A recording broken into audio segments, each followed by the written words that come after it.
સૌપ્રથમ અહીં સબસ્ક્રાઇબ પર ક્લિક કરો, બાજુમાં આવતા બેલ જેવી નિશાની પર ક્લિક કરો. એજ્યુસફર ચેનલના તમામ વિડીયોના અપડેટ્સ આપના ફોનમાં મળતા રહેશે. નમસ્તે મિત્રો, એજ્યુસફર પરિવારમાં હું હરેશ જેઠવા આપ સર્વેનું સ્વાગત કરું છું. ગયા વિડીયોની અંદર મેં વર્ક ફોર્મ વિશે તમને માહિતી આપી. વર્ક ફોર્મ એટલે ક્રિયાપદનું રૂપ. વર્ક ફોર્મની અંદર 3 પ્રકારના ક્રિયાપદ આપણે શીખવા પડે. તેમાં પહેલું ક્રિયાપદ ટુ બી ફોર્મ, તેના વિશે મેં તમને 2 વિડીયો દ્વારા માહિતી આપી. તેના પછી બીજું રૂપ આવે છે એ ટુ હેવનું રૂપ. તો આજના વિડીયોમાં હું ટુ હેવ મુખ્ય ક્રિયાપદ તરીકે શું કામ કરે છે, ટુ હેવ સહાયકારક ક્રિયાપદ તરીકે શું ઉપયોગ છે એનો, તેના વિશે માહિતી આપું છું. સૌથી પહેલા મિત્રો, વર્બ ફોર્મની અંદર ટુ હેવ ક્રિયાપદ એનો ગુજરાતી અર્થ આપણે જાણી લઈએ. ટુ હેવ નો ગુજરાતી અર્થ થાય છે ની પાસે હોવું. તો મુખ્ય ક્રિયાપદ તરીકે જ્યારે ટુ હેવ નું રૂપ વપરાશે તો તે કોઈને કોઈ માલિકી સૂચવે છે. માલિકી સૂચવે. કોઈ વ્યક્તિ કે વસ્તુ, કોઈ વ્યક્તિ કે વસ્તુ મારી માલિકીની છે, મારી માલિકીની છે તે સૂચવવા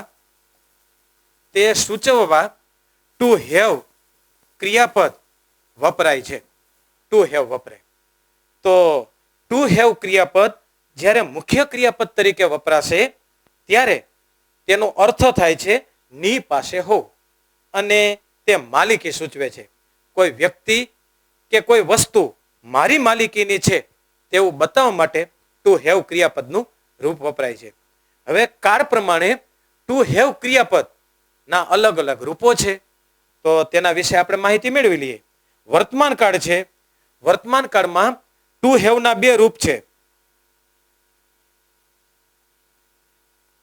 વર્તમાન કાળમાં ટુ હેવ ના 2 રૂપ છે, હેવ અને હેઝ, જેનો ગુજરાતી અર્થ થાય ની પાસે છે. ની પાસે છે. આ વર્તમાન સમયમાં કોઈ વસ્તુ કે કોઈ વ્યક્તિ મારી માલિકીની છે કે મારી પાસે છે એ બતાવવા માટે વપરાય. હવે ટુ હેવ ના રૂપ છે એનું આપણે એક રૂપ બનાવી લઈએ જેથી આપણને ખ્યાલ આવી જાય. દાખલા તરીકે હું તમને કહું કે મારી પાસે એક પેન છે. ની પાસે એવો અર્થ સૂચવે. ની પાસે એટલે કોઈને કોઈ માલિકી સૂચવે છે. પેલી વસ્તુ તો એ યાદ આપણે રાખવી પડે. તો મારી પાસે એક પેન છે એવું મારે બતાવવું હોય તો હું આમાં સ્થિતિ બતાવવા માટે ટુ બી ના રૂપનો ઉપયોગ ન કરી શકું. મોટાભાગના વિદ્યાર્થી હું એમ કહું કે મારી પાસે એક પેન છે, આનું અંગ્રેજી કરો તો એ એમ બોલતા હોય છે આઈ એમ એ પેન. તો એ તો એમ તો ટુ બી નું રૂપ છે અને એ માલિકી નથી સૂચવતું, એ કોઈને કોઈ સમયની સ્થિતિ બતાવે છે.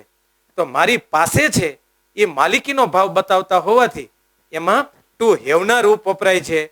તો મારી પાસે એક પેન છે એનું મારે અંગ્રેજી કરવું હોય તો ટુ હેવ ના વર્તમાન કાળના રૂપ નો ઉપયોગ કરવો પડે. તો I have a pen. I have a pen. હવે આ રૂપો, આ એક સૂત્ર ઉપરથી હું બીજા અનેક વાક્ય એમ કે બનાવી શકું. મારી પાસે એક કાર છે, આઈ હેવ એ કાર. મારી પાસે એક વાર્તાનું પુસ્તક છે, આઈ હેવ એ સ્ટોરી બુક. મારે એક ભાઈ છે, જો માલિકી સૂચવે છે એમાં મિત્રો, તો આઈ હેવ એ બ્રધર. મારે એક બહેન છે, આઈ હેવ એ સિસ્ટર. હવે આ મારી એક બહેન છે એમાં તમે ક્યારેય એમનો ઉપયોગ ન કરતા, આઈ એમ એ સિસ્ટર.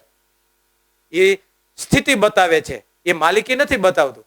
એટલે આ હેવનું રૂપ છે માલિકી સૂચવે છે. મારી પાસે એક મોટું મકાન છે તો એ માલિકીનો ભાવ સૂચવે છે, આઈ હેવ એ બિગ હાઉસ. તો વર્તમાન સમયમાં કોઈ માલિકી સૂચવવી હોય ત્યારે ટુ હેવ ના 2 રૂપ છે, હેવ અને હેઝ. તો એના ઉપરથી હું રૂપ એમ કે બનાવવું હોય તો આપણે બનાવી શકીએ. મારી પાસે છે આઈ હેવ, અમારી પાસે છે વી હેવ, તારી પાસે છે યુ હેવ, તમારી પાસે છે યુ હેવ, તેની પાસે છે હી હેઝ, તેની પાસે છે શી હેઝ, તેની પાસે છે ઈટ હેઝ, રવિ પાસે છે રવિ હેઝ. બહેન પાસે છે સિસ્ટર હેઝ. તેઓ પાસે છે ધે હેવ. છોકરાઓ પાસે છે બોયસ હેવ. છોકરાઓ પાસે એક સાયકલ છે.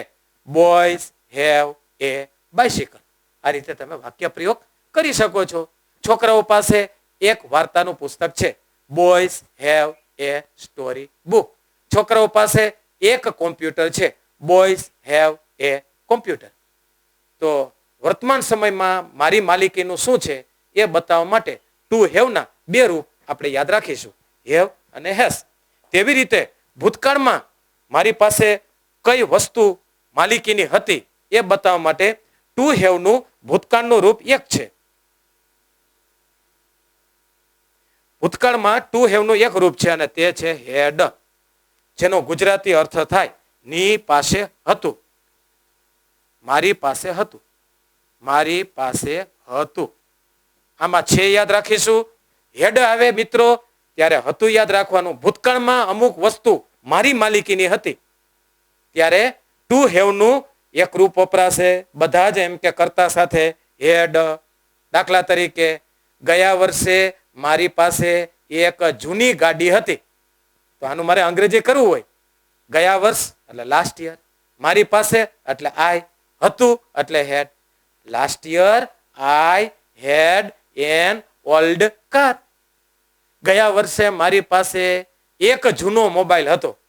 Last year I had an old mobile.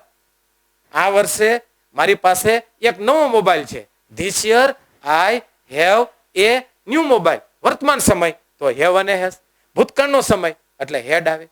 તો ટુ હેવના રૂપ છે એના આપણે વાક્ય પ્રયોગમાં રૂપ બનાવવો હોય તો બધા કરતા સાથે હેડ જ. આઈ હેડ મારી પાસે હતું. વી હેડ અમારી પાસે હતું. યુ હેડ તમારી પાસે હતું. યુ હેડ તમારી પાસે હતું. હી હેડ તેની પાસે હતું. શી હેડ તેની પાસે હતું. ઈટ હેડ કોઈ વસ્તુ પાસે હતું. મારા ક્લાસરૂમમાં એક વિડીયો હતો. My classroom had a video. એમ આપણે બોલી શકીએ. તેઓ પાસે હતું. ધે હેડ વિદ્યાર્થીઓ પાસે હતું. સ્ટુડન્ટ્સ હેડ. રવિ પાસે હતું. રવિ હેડ. રવિ પાસે એક નવો કંપાસ હતો. રવિ હેડ એ ન્યૂ કંપાસ. રવિ પાસે એક જૂની બેગ હતી. રવિ હેડ એ ઓલ્ડ બેગ. ગઈકાલે અમારે રજા હતી. યસ્ટરડે વી હેડ એ હોલીડે. આમ હું ઇંગ્લિશમાં બોલી શકું. તો ટુ હેવ છે એ મુખ્ય ક્રિયાપદ તરીકે વપરાય ત્યારે એ વાક્યમાં એકલું જ હોય છે. તો અહીંયા તમે જુઓ ટુ હેવ મુખ્ય ક્રિયાપદ છે ત્યારે એ વાક્યમાં એકલું જ છે. આપણે અહીંયા પોઈન્ટ એક યાદ રાખીશું કે ટુ હેવના રૂપ છે. ટુ હેવ મુખ્ય ક્રિયાપદ તરીકે હોય ત્યારે એકલું હોય છે. વાક્યમાં એકલું હોય છે. તો અહીંયા પણ આઈ હેવ એ અમ્બ્રેલા. તો અહીંયા એ એકલું છે તો એ મુખ્ય ક્રિયાપદ તરીકે. તો ટુ હેવના રૂપ જ્યારે વાક્યમાં એકલા વપરાશે ત્યારે મુખ્ય ક્રિયાપદનું કામ કરે છે. અને જુદા જુદા એ કાળની અંદર એના અલગ અલગ રૂપ છે. વર્તમાન કાળમાં બે રૂપ છે, હેવ અને હેઝ. ભૂતકાળમાં એક રૂપ છે, હેડ. એવી રીતે ટુ હેવના રૂપ મુખ્ય ક્રિયાપદ તરીકે ભવિષ્યકાળમાં વપરાય. ભવિષ્યકાળમાં ત્યારે શેલ હેવ અને વિલ હેવ. શેલ હેવ અને વિલ હેવ બે માંથી ગમે તે એક ઉપયોગ કરી શકો છો. મોટે ભાગે ભવિષ્યકાળમાં અમુક વસ્તુ કે વ્યક્તિ મારી માલિકીની હશે એ બતાવવા માટે શેલ હેવ અથવા વિલ હેવ વપરાય છે. મિત્રો વધારેમાં વધારે એમ કે વિલ હેવનો ઉપયોગ તમે કરી શકો છો ભવિષ્યકાળમાં માલિકી સૂચવવા માટે. દાખલા તરીકે હું એમ કહું, આવતા વર્ષે મારી પાસે એક નવું કોમ્પ્યુટર હશે. જો આવતા વર્ષે એટલે ભવિષ્યનો સમય. I shall have a new computer next year. એ રીતે હું બોલી શકું. તો શેલ હેવ અને વિલ હેવ વાક્યમાં એકલા વપરાય ત્યારે એ મુખ્ય ક્રિયાપદ તરીકે કામ કરે છે. અને જ્યારે મુખ્ય ક્રિયાપદ તરીકે કામ કરે ત્યારે કોઈને કોઈ માલિકી સૂચવે છે. એટલું યાદ રાખજો.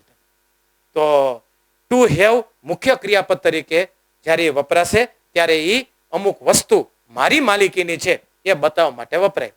તો વર્તમાનમાં મારી માલિકીની વસ્તુ બતાવી છે તો હેવ અને હેઝ દ્વારા. ભૂતકાળમાં કોઈ વસ્તુ મારી માલિકીની હતી એ બતાવવા માટે હેડ દ્વારા. અને ભવિષ્યમાં અમુક વસ્તુ મારી માલિકીની હશે એ બતાવવા માટે શેલ હેવ અને વિલ હેવ દ્વારા આપણે બતાવી શકીએ છીએ. અને એ એકલા વપરાય છે જ્યારે માલિકી સૂચવે છે ત્યારે. ઓકે, જો આ વિડીયો આપને પસંદ પડ્યો હોય તો ચોક્કસ તમે લાઈક કરી શકો, શેર કરી શકો અને યુટ્યુબ ચેનલ પર સબસ્ક્રાઇબ કરી શકો છો. બરોબર, તમારા કોમેન્ટ્સ પણ અમને આવકાર્ય છે અને શક્ય હોય એટલું બાળકો અમે જે કાંઈ છેલ્લા પીરિયડ સુધી પોઈન્ટ સુધી જે માહિતી આપીએ છીએ એ તમે નિહાળો અને યાદ રાખવાની કોશિશ કરો. Thank you.